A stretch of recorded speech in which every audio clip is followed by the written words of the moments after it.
Sergio, siempre damos la información importante, muchas veces malas noticias, algunas otras veces pues son cosas relevantes, algunas que a lo mejor no se generan en México, pero que son muy importantes y que nos afectan, por supuesto. Y hay muchos temas de interés que vamos a platicar esta mañana con el doctor Rafael Fernández de Castro, analista internacional y jefe del Departamento de Estudios Internacionales del ITAM. Rafael, ¿cómo estás? Muy buenos días. Muy buenos días, Sergio Lupita. Hola, ¿qué tal? Buenos días. Me gustaría empezar con esta decisión por parte del Senado de los Estados Unidos que se hizo ayer de dedicar 30,000 millones de dólares adicionales para cerrar la frontera con México. ¿Qué opinas de eso? ¿Es un desperdicio de recursos o tiene sentido? ¿Va a ayudar a la reforma migratoria? ¿Qué opinas? Efectivamente, Sergio, las dos cosas que estás diciendo tienes razón, es una locura, porque realmente, digamos, esos recursos no necesariamente van a hacer a la frontera más segura. Lo que realmente se pretende es sellar en la medida de lo posible la frontera. ¿Qué tanto la puede sellar? Pues es prácticamente imposible, se ha gastado muchísimo dinero, sí hay muchos obstáculos ahora, pero eso simplemente lo que ha hecho es que los migrantes se vayan a otras rutas, busquen lugares más peligrosos. Están hablando de añadir 1,000 millas más de barda, ya hay 700 millas más de barda, aún así no toda la frontera tendría barda, y aún con barda pueden seguir pasando. Si no, los migrantes sí, por ejemplo, ahí sí podrían ser terroristas, ahí sí podrían ser personas que tengan medios mucho más importantes que los migrantes. Entonces me parece, digamos, esto tiene que ver, digamos, con la enorme, yo te diría, insatisfacción de algunos republicanos del tema de la reforma migratoria, y que realmente se han quedado diciendo: si nos demuestras que tenemos una frontera segura, vamos a ir contigo, presidente Obama, Partido Demócrata, a la reforma migratoria. Me parece un despropósito enorme, y bueno, vamos a ver si realmente aún así se puede. Me parece que en el Senado se podrá lograr. Donde están las cosas verdaderamente difíciles es en la Cámara Baja. Nada asegura que realmente la Cámara Baja de alguna manera pueda, por ponerlo así, disciplinar a los republicanos, porque hay pocos incentivos para los republicanos. Entonces me parece, digamos, que esto no asegura nada, y sí es terrible la noticia, porque una reforma migratoria claramente tiene, como se le llama en el argot de negociación, zanahorias y garrotes. Lo que México ya tiene de una posible reforma migratoria es el garrote, que es la seguridad fronteriza. Es algo muy complicado para México, no solamente por los mexicanos que intentarán ir allá, sino ahora sobre todo es por los migrantes centroamericanos en tránsito hacia los Estados Unidos. Está creciendo otra vez el flujo de centroamericanos. El año pasado se calcula que fue como de 150,000 los centroamericanos que lo intentaron. Este año puede crecer a más de 200,000. El año pico fue justamente el 2005, donde se calcula que hubo casi 500,000 de centroamericanos queriendo cruzar, y ahí el problema es justamente de derechos humanos, de los grandes abusos que cada vez más el crimen organizado está cometiendo contra estos centroamericanos. Entonces la noticia es muy complicada para México, porque de la reforma migratoria, sin tenerla ya tenemos, insisto, el garrote, que es una frontera mucho más endurecida y más peligrosa para los migrantes mexicanos y los centroamericanos. Y doctor, hay quienes señalaban que pues ya no importaba que hubiera más seguridad en la frontera, que de hecho ya se tiene, o sea que lo que se esperaba es que sí se concretara esta reforma migratoria que vendría a ayudar a millones de personas allá en los Estados Unidos. Efectivamente, ya hay mucha seguridad en la frontera, hay suficientes bardas, y ya es prácticamente imposible cruzar por alguna ciudad. Se ha vuelto incluso muy complicado. La ruta de los últimos años ha sido Arizona, ya no está siendo, lo han logrado asegurar. Ahora la nueva ruta, aparentemente, los últimos 6 meses, son algunos cruces en Texas, por donde generalmente han ido los centroamericanos. Y efectivamente es un gran despropósito, no tiene sentido, no se va a lograr sellar al 100%, y es de alguna manera un debate estéril en Estados Unidos, porque ¿qué tan seguro pueden lograr esto? Ahí el tema, ayer estaba viendo un artículo muy interesante de Tamar Jacobi, una analista en Estados Unidos, por cierto, cerca de los republicanos, y ella decía: la frontera más segura es la que tiene programas de trabajadores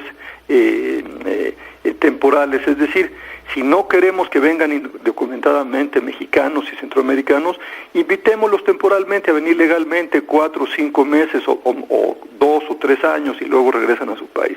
Entonces me parece que por ahí tiene que ir la cosa, pero bueno, hay un avance, eso sí hay que decirlo, muy importante en las posibilidades de reforma migratoria. Ha logrado mucho el presidente Obama y todo esto ya lo hemos platicado, Sergio Lupita, tiene que ver con el músculo latino electoral, pero aquí también el problema es entender qué está pasando con el Partido Republicano de Estados Unidos, un partido en crisis, en donde yo diría los elementos pensantes del Partido Republicano están decididos a dar una reforma migratoria porque de otra manera se divorcian de los latinos. Sin embargo, hay mucha gente ahí, radicales, y eso se ve muy bien en la Cámara Baja, que no tienen incentivos, pues simplemente no les importa quedar bien con el electorado latino, porque está más allá, digamos, de su interés, y ahí es donde me parece que sigue siendo difícil de lograr una reforma migratoria. Vamos a ver, se viene, el presidente Obama lo ha dicho, él quiere tener un voto en el Pleno del Senado antes del 4 de julio, entonces estamos ya muy cerca de esto, seguramente habrá un voto, si pasa y si realmente se logran correr unos 18 o 20 republicanos, es decir, votar por la iniciativa de reforma, ahora sí que todos los reflectores se van a la Casa de Representantes, a la Cámara Baja, y ahí las cosas se van a poner realmente complicadas. Va a ser fascinante observar si Obama realmente y algunos líderes demócratas en la Cámara Baja tienen realmente yo diría los arrestos, la fuerza para lograr la reforma migratoria. No va a ser sencillo, va a ser realmente un pleito épico en la Cámara Baja, porque insisto, no hay los incentivos para muchos republicanos. Rafael, déjame cambiar de tema de forma radical. Hay una persecución ya internacional, una persecución de Edward Snowden. Se le acusa de espionaje en los Estados Unidos por haber revelado una enorme red de espionaje. ¿Tú crees que pueda encontrar refugio en algún lugar? ¿Cuáles son las circunstancias y cuál es la legislación internacional acerca de alguien que pues se le acusa de espionaje por haber revelado una red de espionaje? Bueno, ha sido, yo te diría, el escándalo de los últimos días. Es fascinante lo que pasó el fin de semana, porque parece ser que este joven, sí, Snowden, que tiene 30 años, y que efectivamente hizo unas revelaciones al Manchester Guardian, al periódico inglés, importantísimas, porque deja mal parada la administración Obama, porque además demuestra ahí que también la Agencia de Seguridad Nacional de Estados Unidos está espiando a China, algo muy importante. Siempre se ha quejado Estados Unidos que el gobierno chino espía no solamente al gobierno de Estados Unidos, sino a las compañías americanas, y aquí lo que se demuestra es que Estados Unidos hace lo mismo con China, lo cual, digamos, crea algunas tensiones. Y aquí lo fascinante es que Snowden se le ha adelantado un poco a los estadounidenses. Estaba en Hong Kong, en donde evidentemente sí hay un tratado de extradición con Estados Unidos, porque hasta 1997, antes de que se, digamos, pasara a formar parte de China, tenía muy buenas relaciones con Estados Unidos. Sin embargo, ahora realmente Hong Kong sigue la política exterior de China, pero bueno, él se salió de Hong Kong el domingo, se fue a Rusia, y en Rusia lo fascinante es que como iba de tránsito a Cuba supuestamente, entonces no entró a territorio ruso. Es de esos aeropuertos como el de Panamá, donde hay un lugar en que es supuestamente territorio internacional, y ahí los rusos hicieron de la vista gorda y dijeron que como estaba, digamos, no trató de entrar a territorio ruso, entonces no lo atraparon. Pues de alguna manera tanto chinos como rusos no están cooperando con Estados Unidos, y aquí lo fascinante es que también todo el equipo legal de Wikileaks lo está ayudando, inclusive una abogada lo acompañó aparentemente en Rusia, lo encontró en Rusia, y aquí lo fascinante también fue que no se subió al avión que se debe haber subido para ir a Cuba, y ese avión ya estaba lleno de periodistas para entrevistarlos, quienes sí fueron a Cuba, y él no se subió a Cuba. No se sabe dónde está ahorita, y lo interesante es que aparentemente Ecuador está decidido, está haciendo otra vez noticia América Latina en esto, y está diciendo que ellos lo recibirían. Entonces ya ahí también para Estados Unidos se le complica, digamos, nuevamente la relación con Ecuador. Ya está Julian Assange allá en la embajada ecuatoriana en Londres, y a mí me parece, digamos, una saga fascinante porque revela que efectivamente Estados Unidos, después del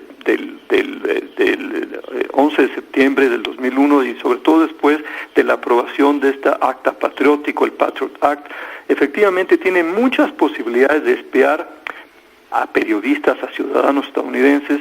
Y bueno, aquí sí el presidente Obama, el Partido Republicano está metido, el Partido Demócrata, en un problema enorme porque se están revelando que efectivamente prácticamente a cualquier ciudadano de Estados Unidos se le puede observar o sus teléfonos o su internet, y realmente ha causado, un escándalo enorme al interior de Estados Unidos, y ahorita con esta saga va a ser, se notó muy molesto ayer el secretario de Estado John Kerry de Estados Unidos, tanto con los rusos como con los chinos, pero bueno, Snowden, él está haciendo lo suyo. Es un tipo con una historia fascinante, una gente que ni siquiera acabó la secundaria y que no pudo ir, él trató de ir a Irak, se quebró las piernas en un accidente preparándose y ahí empezó a trabajar en seguridad, ha trabajado en varias agencias, y lo interesante es que no